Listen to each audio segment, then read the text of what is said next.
Sorry friends, ఇందాక video అయితే cut అయిపోయింది. సో దాని కంటిన్యూషన్ వీడియో తీస్తున్నా. సో కరివేపాకు అయితే వేసేసాం. సో ఏగిపోతున్నాయి. సో వీటిని బాగా దూరంగా వేపించుకోవాలి.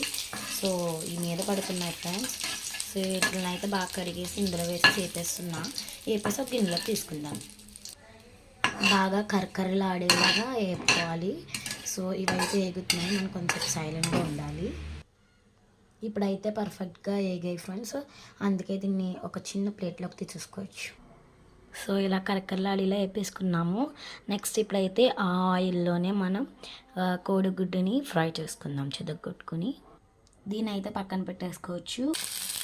ఇలా ఎగ్ వేసేసిన తర్వాత బాగా ఫ్రై చేసేసుకుందాము. బాగా ఫ్రై చేసేసుకున్నాము.